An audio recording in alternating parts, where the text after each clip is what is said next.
बिस्मिल्लाहिर्रहमानिर्रहीम। अस्सलाम वालेकुम डियर स्टूडेंट्स, कैसे हैं? हमारा आज का जो लेक्चर है बेसिकली ये है तो लीगल सिस्टम के हवाले से। लीगल सिस्टम क्या है, हमारा सिलेबस का हिस्सा है जिसके अंदर हमने इंटरनेशनल लीगल सिस्टम के बारे में भी पढ़ना है और साथ हम उसमें थोड़ा बहुत टच करेंगे जो हमारा पाकिस्तान का लीगल सिस्टम है।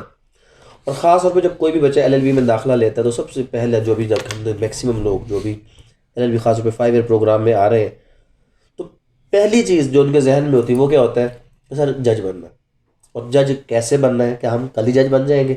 जैसे कोई पूछ होता कि क्या मैं अपने नाम के साथ कोई एडवोकेट की अभी से प्लेट लगा दूं या ना लगाऊं, गाड़ी पे एडवोकेट लिखूं या ना लिखूं, और उसके बाद वकालत बाद में कर लेंगे, पहले हमने क्या बनना है, जज। तो आज उन तमाम सवालों के जवाब बात के जज बनने के लिए आपको कब से तैयारी का आगाज़ करना है, इस LLB के दौरान आपको कौन कौन से ऐसे सब्जेक्ट हैं, कौन कौन सी ऐसी चीज़ें हैं कि जिन पर अगर आप फोकस करें तो आपका जो फाइनल जो फ्यूचर प्लान है, जो गोल है कि आपने जो जज बनना है आप उसको अटेन कर सके। तो उस हवाले से जो सवालात आप लोगों के जहन में है वो आप हर किस्म का सवाल जो इस हवाले से है कि जी जज कैसे बनते हैं, चाहे वो सुप्रीम कोर्ट का जज है, हाई कोर्ट का जज है, या मजिस्ट्रेट है, सेशन कोर्ट है, कोई भी है, तो वो आप पूछ सकते हैं।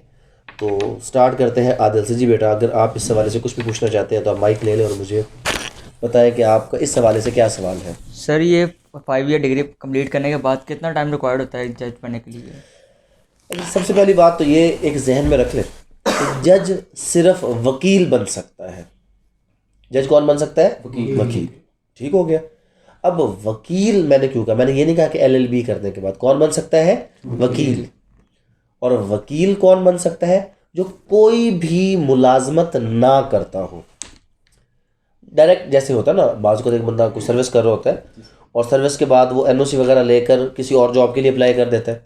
CSS में भी आप अप्लाई कर सकते हैं, मिलिट्री में भी आप अप्लाई कर सकते हैं, बहुत सी जगह पर, बट जुडिशरी में ऐसा है ही नहीं। जज बनने के लिए आपका क्या होना ज़रूरी है? वकील। और वकील बनने के लिए ज़रूरी है कि आप कोई भी मुलाजमत ना करते हो।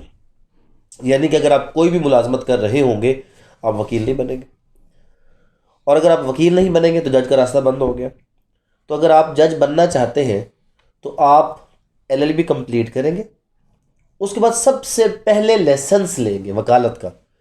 और वकालत का लाइसेंस सिर्फ उस शख्स को मिलता है कि जो ये एफिडेविट देता है कि मैं कोई भी जॉब नहीं करता। और जब आप वकील बन जाते हैं फिर उसके बाद अगर हम पंजाब की बात करें तो कितना तजर्बा चाहिए? 2 साल।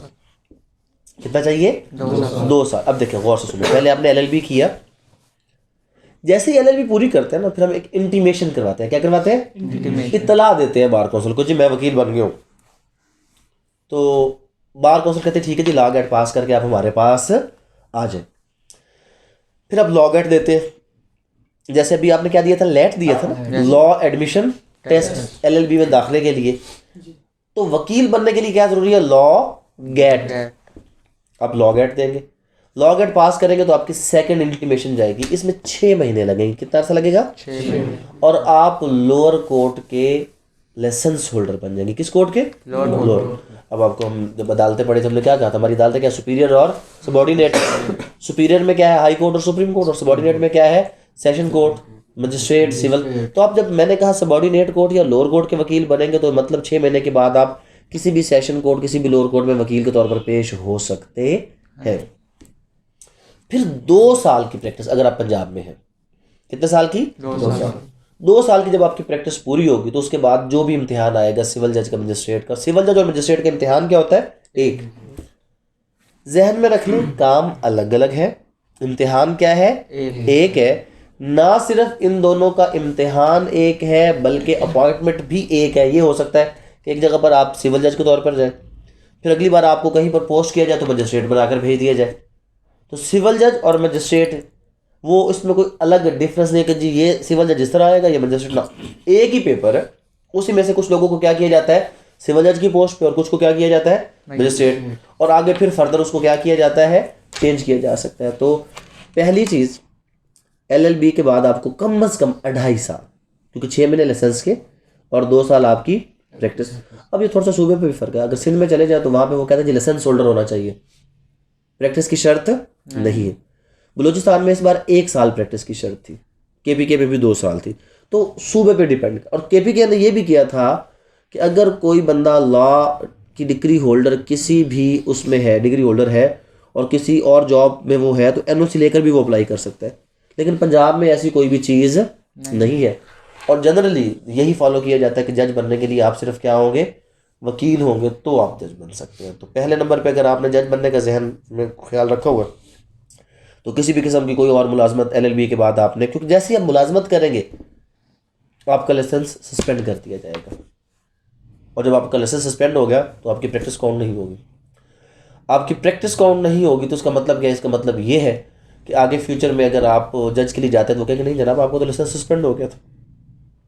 तो मेन चीज़, अक्सर मुझसे भी लोग सवाल पूछते हैं, सर आप सबको जज बनने के तरीके बताते हैं, खुद क्यों नहीं जज बन गए? तो वजह ये थी कि जो आपको समझा रहा हूँ कि अगर आपने जज बनना तो आपने जॉब, तो मैंने भी यही गलती की थी। मैंने यूनिवर्सिटी ऑफ बलूचिस्तान में लेक्चरशिप शुरू कर दी। जब लेक्चरशिप शुरू की तो मेरा लाइसेंस क्या हो गया, सस्पेंड मुझे करवाना पड़ा, क्योंकि जॉब की रिक्वायरमेंट होती है कि अगर आप जॉब करेंगे तो लाइसेंस को क्या करेंगे, सस्पेंड। तो मैंने मजबूरन लाइसेंस को सस्पेंड करवा दिया। जब 2020 में दोबारा मैंने लाइसेंस को रिवाइव करवाया तो उस वक्त मेरी जो एज थी वो 35 ईयर्स थी, और एक्सपीरियंस कितना था मेरा, था ही नहीं, क्योंकि मैं तो वो प्रैक्टिस लॉयर नहीं था, तो मैं पेपर दे नहीं सकता था। मेरी एज क्या हो गई, पूरी हो गई।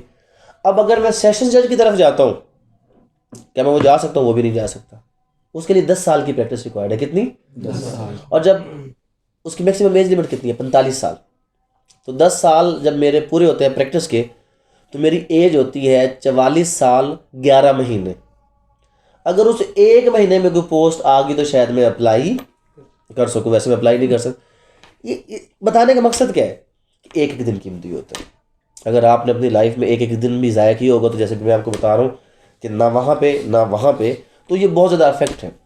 तो आपने इन चीज़ों का ख्याल अभी से जहन में रखना है। अगर उस तरफ जाना है तो इस लिहाज से आपने अपनी तैयारी करनी है। जी बेटा, आप बताओ।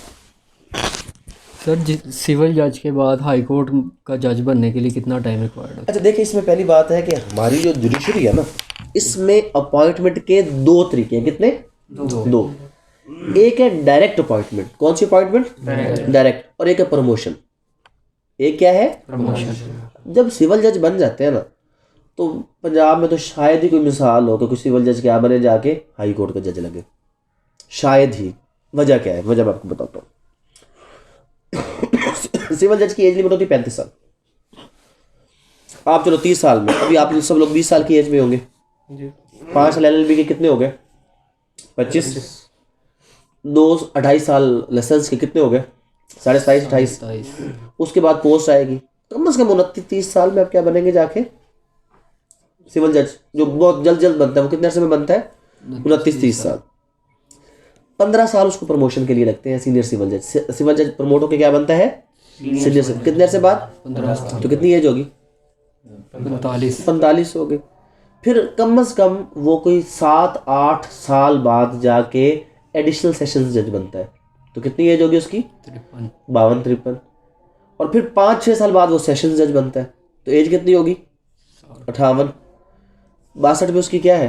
रिटायरमेंट है। 60 पे उसकी क्या है? रिटायरमेंट। तो वो अगर कोई सिविल जज अपॉइंट होगा तो बहुत जोर मार के वो एडिशनल सेशन तक जाता है। इसको पास करते हैं, एग्जाम के बाद कंप्लीट करते हैं। ऊपर वाले बटन से पास करें। उसमें फिर क्या हुआ, तो मतलब जो बंदा सिविल जज अपॉइंट होता है वो बहुत मुश्किल है कि हाई कोर्ट तक जाए, वो नहीं जा सकता। हाँ, अगली अपॉइंटमेंट होती है एडिशनल सेशन जज की। किसकी? Additional session. उसकी एज होती है 35 से 45 साल। 35 से 45 साल। अब जो 35 से 45 साल में एडिशनल सेशन जज बनता है, ये बंदा, अब इस पे भी है कि वो 35 में बना है या 45 में बना। अगर वो शुरू एज में बन गया तो वो फ़ायदा ले सकता है। अब 35 में बनने के लिए 10 साल की तो प्रैक्टिस चाहिए। तो मतलब वो बंदा जिसने 25-26 साल में जैसे एलएलबी पूरा किया, फ़ौरन क्या स्टार्ट कर दी? प्रैक्टिस। तो फिर वो जाके 35-37 में उसकी प्रैक्टिस क्या हो जाती है? पूरी। तो मतलब आपने अगर इसमें जुडिशरी में जाना तो आपने अपना टाइम किसी भी सूरत ज़ाया नहीं करना। अगर आप, अब गौर से सुनना, अगर आप 35-36 में एडिशनल बनेंगे तो क्या होगा? 45 में एडिशनल बनेंगे तो क्या होगा? 45 में एडिशनल बनाते हैं, 45 में आप एडिशनल बन गए तो सेशंस जज तक जाते जाते आपको 10-12 साल लग जाते हैं। तो कितने अर्से में आप पहुंचे? 55-57। सेशन बनने के बाद इससे पहले कि आप हाई कोर्ट में जाए आपकी सर्विस क्या हो जाती है, पूरी हो जाती है। अगर आप लेट वाली एज में बने, और अगर आप कहाँ पे बन गए 35-36 में, तो 45-46 में आप क्या बन जाएंगे, सेशन जज। जिस सेशन जज की 3 साल की सर्विस हो उसको हाई कोर्ट में प्रमोट किया जा सकता है। तो वो 45-46 में जब 3 साल, तो 50 के बाद वो एलिजिबल हो जाता है।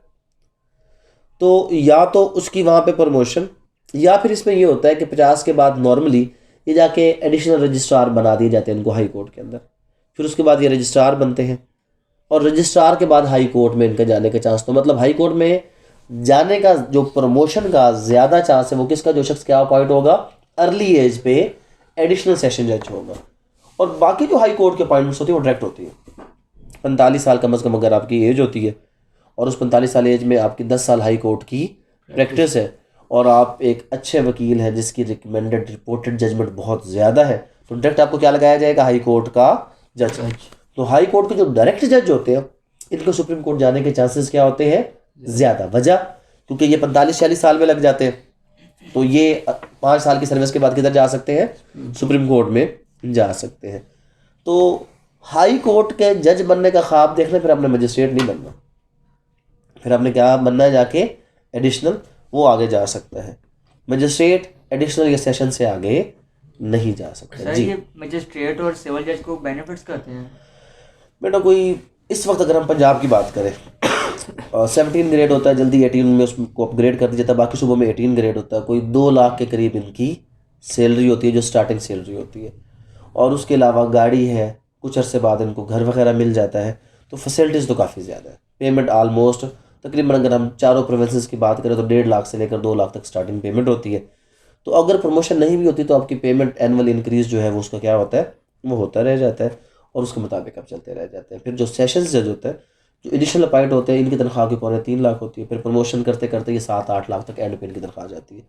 हाई कोर्ट का जज, उनकी तनख्वाह 8-9 लाख रुपए होती है, बट बाकी उसमें घर ये वो फैसिलिटीज़ इससे अलावा होती है। सुप्रीम कोर्ट का जज 11-12 लाख से स्टार्ट होकर 18-19-20-22 लाख तक चीफ जस्टिस जो है वो लेते हैं। जी सर क्या जज अपना मुकदमा खुद लड़ सकता है? जज तो जज, वकील भी अपना मुकदमा खुद नहीं लड़ सकता, ये बात जहन में रख लें। एक वकील भी अपना मुकदमा खुद नहीं लड़ सकता। ना तो जज अपना मुकदमा लड़ सकता है, और ना ही जज कोई ऐसा मुकदमा सुन सकता है जिसमें उसका किसी भी किस्म का कोई भी ताल्लुक हो। क्योंकि एक लैटिन मैगज़ीन है, नो मैन कैन बी जज इन हिज ओन काज। कोई बंदा अपने मुकदमे में जज नहीं हो सकता। तो अगर उसका कोई ताल्लुक भी है, उसका कोई चाचा मामा ताया फूफा, जैसे हम कहते हैं कि जी मेरी पड़ोसी के मासी के चाचे के ताए के फूफे का कोई बेटा, अगर वो भी कोई ऐसा मामला भी हो जाए तो उसका भी मुकदमा वो नहीं सुनेगा जहाँ पर जज का कोई रिलेशन आएगा। जब रिलेशन में मुकदमा नहीं सुन सकता तो अपना मुकदमा तो सुन भी नहीं सकता। और हाई कोर्ट में इवन ये होता है, एक लिस्ट होती है, नॉट बिफोर मी। क्या होती है? Not before me.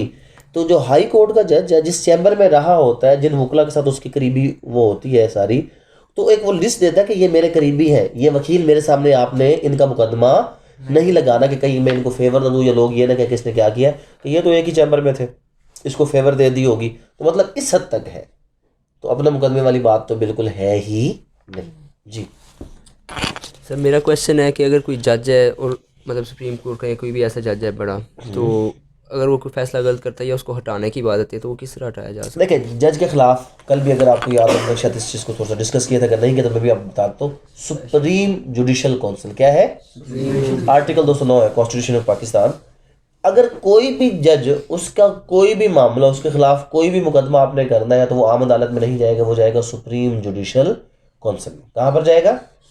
उसके पास इख्तियार है किसी भी जज को हटाने का। वो वहाँ पे इंक्वायरी करेगी, उसके ऊपर जो भी मामला होगा वो उसको देखेगा, और उसके बाद फिर फैसला करेगा कि किसी जज को हटाना है या नहीं हटाना। जज के खिलाफ आम अदालत में उसके सरकारी मामलात के ऊपर मुकदमा नहीं होगा।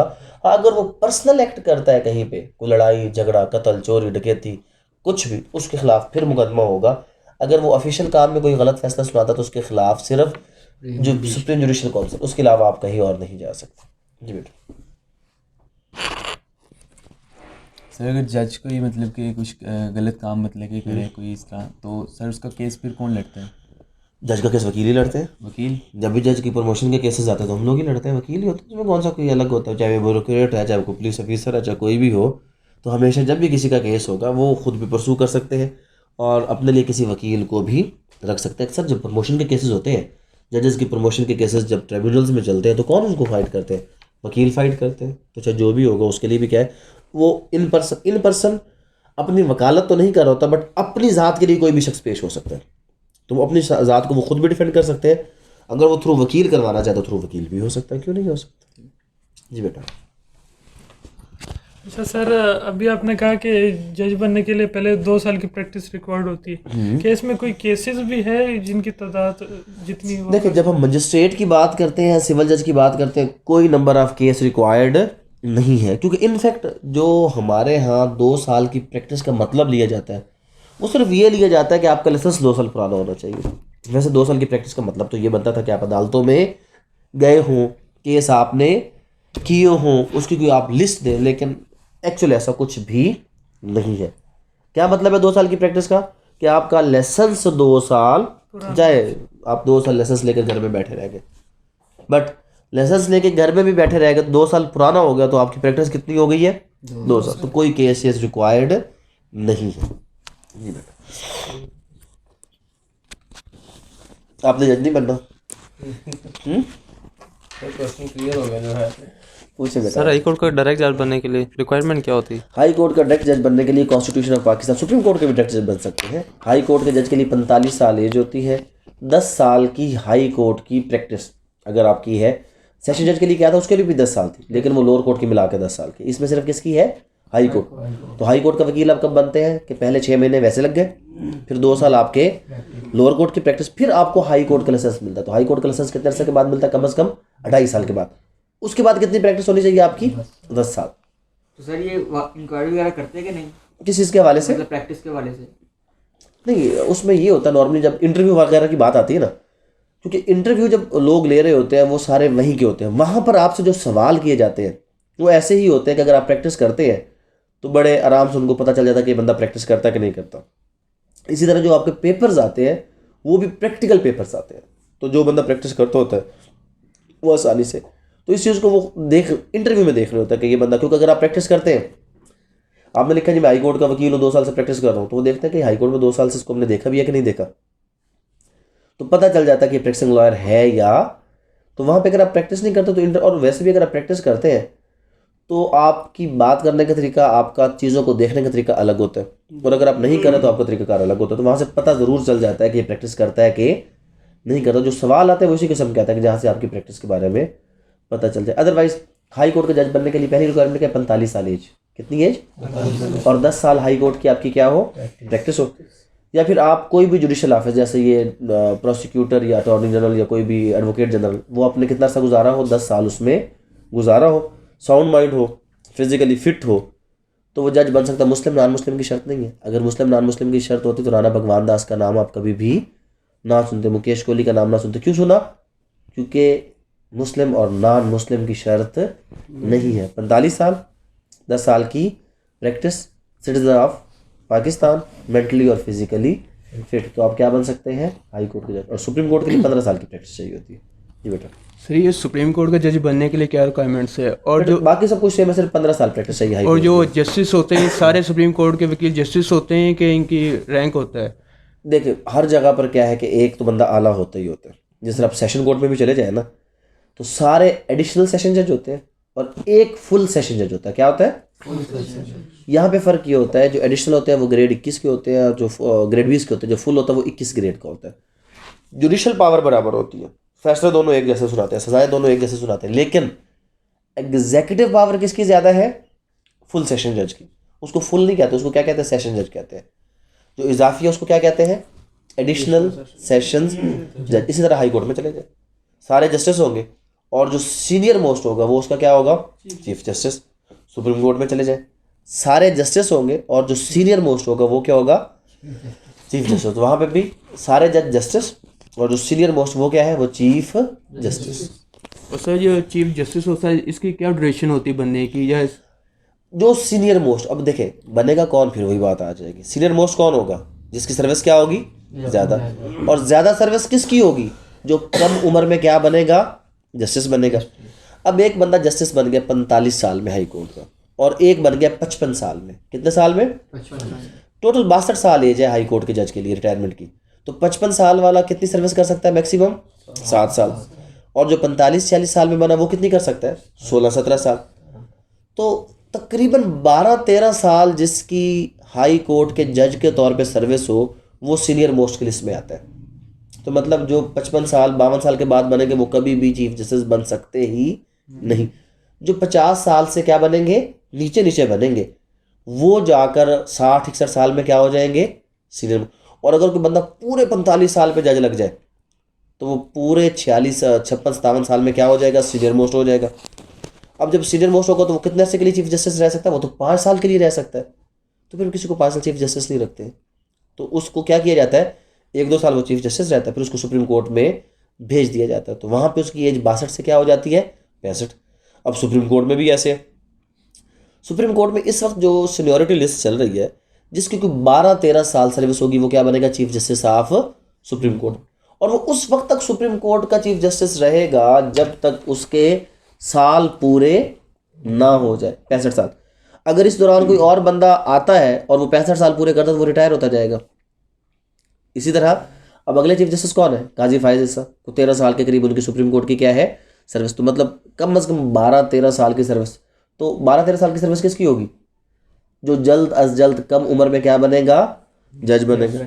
तो वहाँ पर तो इसलिए मैं आपको कह रहा हूँ कि आपका एक एक दिन कीमती होगा। आपने अभी से सोच के चलना है, आपने टाइम ज़ाया नहीं करना। अगर आप जज बनना चाहते हैं, अगर आपका है कि हाई कोर्ट और वो, तो फिर छोड़ दें मजिस्ट्रेट का ख्याल अभी से ज़्यादा। अभी आप नेक्स्ट वीक हमारा है ही क्या? नेक्स्ट वीक हमारा काउंसलिंग है। वहाँ पे हमने जहन डिफाइन करना है कि मजिस्ट्रेट वाले कौन है, साइड पे हो जाए जनाब मजिस्ट्रेट वाले। आपने क्या करना है? मजिस्ट्रेट की तैयारी से शुरू कर दें। जो कहते हैं सर मेरे गोल्स आई हैं, मैंने सेशन जज बनना है, मैंने हाई कोर्ट और उधर तक जाना है, तो फिर हम उसको प्रैक्टिस की तरफ ले जाएंगे। हम उसको अभी यहाँ पे प्रैक्टिस सिखाएंगे अपने कॉलेज के अंदर, क्योंकि इसका मकसद क्या है कि इसने फिर 10 साल आगे प्रैक्टिस करनी होगी। फिर जाकर आप जो हाई कोर्ट का ख्वाब देख रहे हैं मजिस्ट्रेट को छोड़ दें। अब असल में बच्चे ख्वाब देखते ही क्यों है? कोई बताते ही नहीं है, पता ही नहीं होता। सबके ज़हनों में क्या है? मजिस्ट्रेट बनना, मजिस्ट्रेट बनना, मजिस्ट्रेट बनना। मजिस्ट्रेट का तो एक एंड है भाई, वो तो एडिशनल से आगे नहीं जाएगा। और अगर आप कहते नहीं जी सर मैंने अभी से सोच लिया कि मैंने क्या बनना है एडिशनल, तो फिर हमने मजिस्ट्रेट के लिए अप्लाई नहीं करना, क्योंकि जब आप मजिस्ट्रेट बन गए तो आप एडिशनल नहीं बन सकते। तो फिर कोई ऐसा रास्ता है कि जॉब भी मिल जाए और आगे जज भी लग जाए। Prosecution, ADPP, assistant district public prosecutor और public prosecutor, deputy district public prosecutor, इस किस्म के। तो इसमें क्या फ़ायदा होगा? जॉब भी मिल गई, जुडिशरी साइड में भी आ गए, ये सरकारी वकील जो होते हैं। लेकिन प्रैक्टिस नहीं रुकती, इसमें सबसे बड़ा फ़ायदा। और मैं आपको अगर बताऊं कि हमारे पिछले जितने भी एडिशनल सेशन जजेस लगे हैं, ज़्यादा पब्लिक प्रोसिक्यूटर आए। तो फिर अगर आपने उस तरफ जाना और जॉब भी करनी है और प्रैक्टिस नहीं करना चाहते, फिर हम आपको किस तरफ लेकर जाएंगे? Public prosecutor. इसकी तैयारी करें आप, छोड़ दें जुडिशरी को, इसको इसमें सिर्फ क्रिमिनल साइड है। इसका फ़ायदा क्या होगा? प्रैक्टिस भी काउंट होगी, एडिशनल सेशन जज का रास्ता भी खुला होगा, हाई कोर्ट का रास्ता भी खुला होगा, और साथ साथ आपको क्या मिल जाएगी? जॉब भी मिल। पर सिविल जज या मजिस्ट्रेट बन गए तो फिर बस बन गए, फिर आगे का रास्ता बंद। और किसका? सर जो चीफ जस्टिस होता है ये सो मोटो जो लेता है ये अपने इख्तियारात पे लेता है कि सबसे डिस्कस करके जजेस लेते हैं? कॉन्स्टिट्यूशन जो है वो इख्तियार देता है, किसी के अपने इख्तियार तो होता कोई नहीं है। हाई कोर्ट नहीं ले सकता, और जब कहा कि सुप्रीम कोर्ट सुमोटो ले सकता है तो कोई भी जज सुप्रीम कोर्ट में सुमोटो ले सकता है। आर्टिकल 184 क्लास 3 के मुताबिक सुमोटो पावर है। सुप्रीम कोर्ट जो है वो क्या कर सकता है? तो ये चीफ जस्टिस की ज़ाती पावर नहीं है, किसने पावर दी है? हाई कोर्ट के पास तो है ही नहीं, कॉन्स्टिट्यूशन ने पावर दी है। तो जब कॉन्स्टिट्यूशन लिखा कि सुप्रीम कोर्ट में बैठा हुआ कोई भी शख्स क्या कर सकता है? सुमोटो ले सकता है। सर आया कि जो सुप्रीम कोर्ट का जज है वो हाई कोर्ट में आके केस सुन सकता है कि बस उसके इख्तियारात वहीं सुप्रीम कोर्ट के जज के इख्तियारात सुप्रीम कोर्ट में हैं, लेकिन इन केस अगर ऐसा हो जाए कभी कि हाई कोर्ट का जो जज चीफ जस्टिस है बीमार हो गया, मुल्क से बाहर चला गया, तो उसकी जगह पे दूसरा जस्टिस लगाना हमने, जो चीफ जस्टिस जो उसकी जगह पे एक्टिंग चीफ जस्टिस, तो या तो वो हम हाई कोर्ट के किसी जज को लगाएंगे और या फिर सुप्रीम कोर्ट के किसी जज को आर्जी तौर पर हाई कोर्ट का चीफ जस्टिस लगाया जा सकता है। तो सुप्रीम कोर्ट का जज अगर हाई कोर्ट में आ सकता तो किसके तौर पे आ सकता है? सिर्फ और सिर्फ चीफ जस्टिस। छोटी छोटी बातें पूछो, आपने हाई कोर्ट सुप्रीम कोर्ट क्या है उसके लिए आपको बुढ़ा होना पड़ेगा। 45 साल एज के बाद आपने पूछना कि हाई कोर्ट का जज क्या करेगा और सुप्रीम कोर्ट का चीफ जस्टिस कैसे बनेगा। अभी तो पूछे मजिस्ट्रेट, अभी तो पूछे छोटे छोटे जज, छोटे छोटे जज के लिए और बहुत सी ऐसी पोस्ट आती हैं जिसके अंदर जो कुछ ट्राइब्यूनल्स होते हैं वहाँ पे स्पेशल जजेस। लेकिन नॉर्मली यही होता है कि हमारे जो पंजाब का ट्रेंड है वो ये है कि जो सिविल जज या मजिस्ट्रेट या एडिशनल सेशन जज होता है उसी को उठाकर क्या किया जाता है, स्पेशल ट्राइब्यूनल्स का जज लगाया जाता है, किसी बंदे को बाहर से उठाकर नहीं लगाया जाता। तो मतलब अगर आपका जो गोल है वो आखिरी गोल एडिशनल सेशन जज तक है, सेशन जज तक है, तो फिर आप मजिस्ट्रेट का सोचना शुरू कर दें, सिविल जज का। और अगर गोल्स हाई हैं तो फिर आप प्रोसिक्यूशन और प्रैक्टिस का सोचें, फिर आप मत सोचें कि आपने मजिस्ट्रेट या सिविल जज बनना है। जी एक और सवाल है कि जैसे एक लार्ज बेंच जजेस होते हैं, ये 3 जजेस बेंच का होता है, तो ये किस इख्तियारात पे होते हैं या किस वजह उसमें से ये करते होता हैं? है कि कुछ फैसले ऐसे होते हैं, आपने हाई कोर्ट में मुकदमा कर दिया तो उनके खिलाफ आप क्या सुप्रीम कोर्ट जाएगा, तो वो कहता नहीं, अगर मुकदमा फाइल ही हाई कोर्ट में होता, अगर तो होता नीचे वाली अदालत में तो ऊपर वाली अदालत में अपील कर लेते हैं। मुकदमा फाइल ही कहाँ पे हुआ है, हाई कोर्ट में, तो फिर अगर हाई कोर्ट के 2 जज ने सुन लिया है तो अब अगले 2 जज तो उसको ख़त्म नहीं करेंगे, तो फिर उसके लिए लार्जर बेंच बनाया जाता है। अगर उसी सेम अदालत में किसी मुकदमे को दोबारा रिव्यू करना हो तो कौन रिव्यू कर सकता है, लार्जर बेंच कर सकता है, ताकि पिछले जज की इज्जत भी रहे कि उसके फैसले को ख़त्म करने के लिए उससे कितने जज आए थे, ज़्यादा जज आए थे, तभी उनकी बात काबिल कबूल होगी, वैसे बात काबिल कबूल नहीं होगी। तो सर इसके फैसले के लिए वोटिंग होगी फिर जजेस की? हर जज अपना अपना फैसला देगा, जिस बंदे के हक में ज़्यादा फैसले होंगे वो जीत जाएगा, और जिसके हक में फैसले कम होंगे वो क्या होगा, हार जाएगा। तो सर वो दोबारा अपील में जा सकता है उस फैसले लाजिमी बात है, अगर हाई कोर्ट में उसने रिव्यू किया तो सुप्रीम कोर्ट में अगर अपील की ऑप्शन मौजूद है, ये सारा कुछ कॉन्स्टिट्यूशन में लिखा हुआ है आर्टिकल 185 में कि कब अपील हो सकती है और कब अपील नहीं हो सकती। तो सर वो केस जो हम दायर करेंगे सुप्रीम कोर्ट में, तो उसका जो केस फाइल सुप्रीम कोर्ट को छोड़ देना, आप नीचे आ जाए, मजिस्ट्रेट की अदालत में आ जाए, सिविल कोर्ट में आ जाए, वहाँ पे हमने जज बनाना है, हमने तो केस की बात ही नहीं की। हम तो ये कह रहे हैं कि जज कैसे बनते हैं, इधर सवाल पूछो। जैसे आप पूछ रहे थे कि मजिस्ट्रेट कैसे बनना है, सिविल जज कैसे बनना है, हाई कोर्ट का जज कैसे बनना है, केस कैसे होते हैं, क्योंकि आगे की बातें हमने पढ़ना है, 5 साल क्या लगाने हैं, इसी चीज़ पर तो हमने लगाने हैं। आज जज बनने की बातें करते हैं, हम आपको जज बनाने के लिए बैठेगा, आज हम आपको जज बनाने। कुछ लोगों के जहनों में अगर कोई थोड़ा सा जिनका मकसद ज़िंदगी का हाई है तो अभी उनके जहन से शायद मजिस्ट्रेट और सिविल जज वाला खाता निकल गया, क्योंकि नहीं, मजिस्ट्रेट नहीं बनना, मैं हाई कोर्ट का जज लगना है। तो अगर हाई कोर्ट का जज लगना है तो फिर मजिस्ट्रेट नहीं बनना। तो ये चीज़ें भी सोचना शुरू कर दें कि जिनके गोल्स आई हैं सोच दें आज के बाद मजिस्ट्रेट वाली बात नहीं करनी। जी सर जो सिविल जज होता है वो हिस्सा अव्वल होता है, हिस्सा सोहिम होता है, दोहिम वो होता फिर है, वो उसकी कैसे सर्विस के हिसाब से होता है। जब आप जाते हैं तो सारे के सारे सिविल जज से जो है वो दर्जा सोएम होते हैं, थोड़ा सा तजर्बा हासिल होता है, दर्जा दोयम हो जाता है, फिर थोड़ा सा तजर्बा हासिल होता है, दर्जा अव्वल। वो आपकी, क्योंकि सिविल जज आपने 15 साल रहना है ना, तो 15 साल के सिविल जज के लिए क्या होता है कि जब इनिशली कोई भी जाता है तो उसको थोड़ी पावर्स दी जाती है, उसको ग्रेड 3 कहा जाता है। ग्रेड 3 के पास पावर क्या होती है, थोड़ी कम, फिर पावर्स बढ़ती है तो ग्रेड 2 हो जाता है, फिर पावर ज़्यादा होती है तो फिर ग्रेड 1। इस तरह मजिस्ट्रेट भी होता है, क्लास 1, क्लास 2, क्लास 3। जब शुरू में जाते हैं क्लास 3 होते हैं, फिर पावर्स बढ़ती है क्लास 2, फिर पावर्स बढ़ती है क्लास 1। कभी कभी प्रोविंशियल गवर्नमेंट जैसे उसने भी पंजाब में क्या किया, बाकी सूबे में भी क्या किया कि सबको दर्जा अव्वल की पावर दे दी। तो वो प्रोविंशियल गवर्नमेंट के ऊपर होता है कि वो, ये जज बनने के बाद की बात है कि आपको इनिशली क्लास 3, फिर क्लास 2, फिर क्लास 1। सर एक एडिशनल सेशन जज और एडिशनल डिस्ट्रिक्ट जज, इनमें फ़र्क क्या है? सेशन जज और डिस्ट्रिक्ट जज एक ही होता है, कोई फ़र्क नहीं होता, एक ही बंदा होता है, एक ही फ़र्क होता है। सिर्फ मसला ये होता है कि जब वो सिविल केस सुनता तो उसको क्या कहते हैं, डिस्ट्रिक्ट जज, और जब वो क्रिमिनल केस सुनता तो उसको क्या कहते हैं, सेशन जज। बंदा एक ही होता है क्योंकि वो 2 मुख्तलिफ किस्म के मुकदमे सुनता है, सिविल भी सुनता है और क्या सुनता है, क्रिमिनल भी सुनता है। ये जो हमारा अगला सेशन है ना, जिसके अंदर हमने सिविल कोर्ट्स के बारे में और क्रिमिनल कोर्ट्स के बारे में, सिविल प्रोसीजर के बारे में, क्रिमिनल प्रोसीजर के बारे में पढ़ना है, तो ये सारी की सारी चीज़ें वहाँ पे क्या होंगी, आहिस्ता आहिस्ता क्लियर होती चली जाएंगी। क्योंकि आज हमारा क्या था कि अगर आप पाकिस्तान में जज बनना चाहते हैं तो उसके लिए आपने क्या करना है, क्या आपने अपने मकासद रखने हैं, किस हवाले से। तो जज जो, अगर हम जुडिशरी की बात करें तो हमारे पास सिविल जज और मजिस्ट्रेट आ जाएगा। उसके बाद एडिशनल सेशन जज जो अपॉइंटमेंट होती है, वो एडिशनल सेशन जज फुल की अपॉइंटमेंट नहीं होती, बट कभी कभी हो भी जाती है। उसके बाद हाई कोर्ट और उसके बाद फिर सुप्रीम कोर्ट। उसके अलावा जो आपका मुहतसिब होता है वो भी एक तरह से कुज़ाई जज होता है। उसके अलावा और बहुत से ऐसे स्पेशल ट्रिब्यूनल्स, जैसे नैब की अदालतों में आपने देखा होगा, वहाँ पे जज होता है। एंटी टेररिज्म कोर्ट होते हैं, उसके बाद बैंकिंग कोर्ट्स होते हैं, ड्रग कोर्ट्स होते हैं। तो इस किस्म की बहुत सी रेंट ट्रिब्यूनल्स होते हैं, बहुत सी ऐसी अदालतें होती हैं जहाँ पर लोगों को जज के तौर पर लगाया जाता है। फिर ये हरासमेंट वगैरह का मामला आ गया तो उसकी अदालतें बन गई। फिर फेडरल शरीयत कोर्ट आ गया, उसकी अपनी अदालतें होंगी, उसके जजेस हो गए। इस तरह करके कोई 15-20 ट्राइब्यूनल्स हैं, कोई लेबर कोर्ट्स हैं, बैंकिंग कोर्ट्स हैं, टैक्सेशन कोर्ट है, एक्साइज कोर्ट्स हैं। उसके अलावा जो आपके कॉर्पोरेट सेक्टर के लिए चले जाए तो वहाँ पे SCCP के अंदर अलग से आपको अदालतें नज़र आएंगी। तो जब आप इस फील्ड में आएंगे तो हद से ज़्यादा अपॉर्चुनिटीज़, हमेशा मैं यही कहता हूँ कि जिस फील्ड में आप आए हैं इसमें अपॉर्चुनिटीज़ इतनी है कि आपकी सोच से भी ज़्यादा। तो हमने करना क्या है, सिर्फ मेहनत करनी है उन अपॉर्चुनिटीज़ को हासिल करने के लिए। और अगर आप अपनी ज़िंदगी में जज बनने का ख्वाब है आपका, 2 बातें अभी से पल्ले के साथ बांध ले और उसको बस छोड़ना नहीं। और वो कौन कौन सी? पहली बात, English writing skill extra ordinary होनी चाहिए। और इतनी एक्स्ट्रा ऑर्डिनरी कि इतनी इंग्लिश आपकी अच्छी हो कि जिस तरह समंदर में सुई फेंके तो उसको तलाश करना आसान है, मुश्किल है? मुश्किल है। तो आपकी इंग्लिश इतनी अच्छी हो कि जिस तरह समंदर में सुई फेंके तो बहुत मुश्किल होता, तो उसमें से गलती निकालना इतना ही मुश्किल हो। इतनी अच्छी इंग्लिश आपकी होनी चाहिए, सबसे पहली चीज़। और दूसरी है जो लॉज हैं, हमने इनको सवाल जवाब के रट्टे नहीं लगाने जिस तरह हर बंदा लगा कर LLB पास करता है।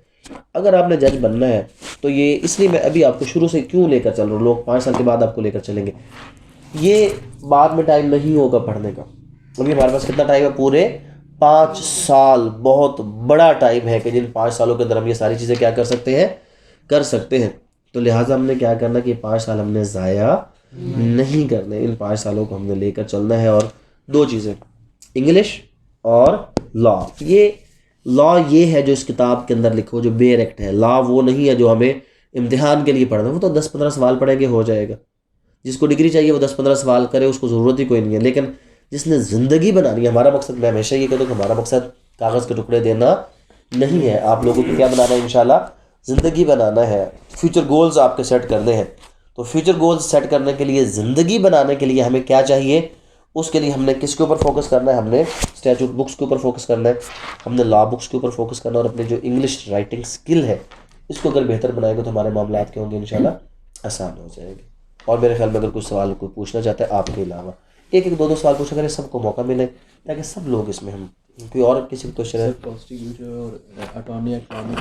उसमें ये होता है कि जिस तरह देखा ना, सबसे नीचे क्या था? मजिस्ट्रेट या सिविल जज, उसके ऊपर क्या था? एडिशनल सेशन जज। फिर उससे सीनियर कौन है? सेशन जज। उससे सीनियर कौन है? High court. उससे सीनियर कौन है? सुप्रीम कोर्ट का जज। एक तरतीब है ना। इसी तरह हमारे पास एक तरतीब और भी है। सबसे नीचे होगा ADPP। क्या होगा? ADPP, assistant district public prosecutor. ये मजिस्ट्रेट की अदालतों में होते हैं। किसकी अदालत में होते हैं? मजिस्ट्रेट। अच्छा, फिर एक स्टेप ऊपर कौन होगा? DDPP। क्या होगा? डेप्यूटी डिस्ट्रिक्ट पब्लिक प्रोसिक्यूटर या district prosecutor, district public prosecutor, DPP होते हैं। ये सेशन कोर्ट में होते हैं। तो ADPP जूनियर, DPP उससे सीनियर। फिर जब हाई कोर्ट में होते हैं तो वहां पे होते हैं APG, DPG। APG क्या है? Assistant prosecutor general. उसके बाद डेप्यूटी प्रोसिक्यूटर जनरल। जो सबसे सीनियर होगा वो होगा प्रोसिक्यूटर जनरल। फिर जो सिविल मामलात और ओवरऑल सरकार के सारे मामलात किसी सूबे में देखेगा वो एडवोकेट जनरल हो जाएगा। वो कहाँ पे काम करेगा? हाई कोर्ट के अंदर काम करेगा। फिर हमने एक अटॉर्नी जनरल का लफ्ज़ सुना होगा, अटॉर्नी जनरल ऑफ पाकिस्तान। जो सुप्रीम कोर्ट में सरकार का सबसे बड़ा वकील है वो कौन है? Attorney general of Pakistan, attorney general of Pakistan. तो वो ये क्या, अटॉर्नी जनरल कहाँ पे हो गया? सुप्रीम कोर्ट में। एडवोकेट जनरल कहाँ पे हो गया? हाई कोर्ट में। DPP कहाँ पे हो गए आपके? उससे नीचे कहाँ पे? सेशन कोर्ट में। और ADPP कहाँ पे हो गए? मजिस्ट्रेट की अदालतों में। सारे के सारे क्या है? बेसिकली सरकारी। कुछ DA होते हैं, डिस्ट्रिक्ट अटॉर्नीज होते हैं, वो सिविल के मामला देख रहे होते हैं। जो DPP होते हैं, जो प्रोसिक्यूशन का लफ्ज़ ही क्रिमिनल के लिए, तो जो प्रोसिक्यूटर्स होते हैं वो क्या होते हैं? सरकारी वकील होते हैं जो क्रिमिनल मामला सरकार के देखते हैं। सरकारी वकील होते हैं वो किस किस्म के काम को डील करते हैं? सिर्फ सरकारी केसेस को डील करते हैं, क्योंकि जब आप FIR दर्ज करवा देते हैं तो FIR दर्ज करवाने के बाद आपका काम खत्म। आपका काम क्या है? खत्म। अब सरकार का काम है कि सरकारी वकील उस मुकदमे को चलाएगा और मुल्ज़िम जो भी होगा उसको सज़ा दिलवाने की कोशिश करेगा। तो फिर वो सरकारी वकील इसलिए होता है किसी भी मुल्ज़िम को सज़ा दिलवाने के लिए। FIR के बाद मुकदमे के अंदर कौन आपके खिलाफ, जो भी मुल्ज़िम होता है उसके खिलाफ मुकदमा कौन चलाता है? सरकारी वकील चलाता है। हम एक दिन कोई इसका सेशन पूरा करेंगे जिसमें हम ये सारे के सारे सरकारी वकीलों के बारे में भी पढ़ेंगे। आज बेसिकली था कि जजों के बारे में, ठीक। वो अभी हम इसका आज बनाते क्या लगाएंगे? आए आपको 1 घंटे में, कितनी देर होगी? आधा घंटा होगा, आधे घंटे में आपको जज बनाते हैं, ठीक।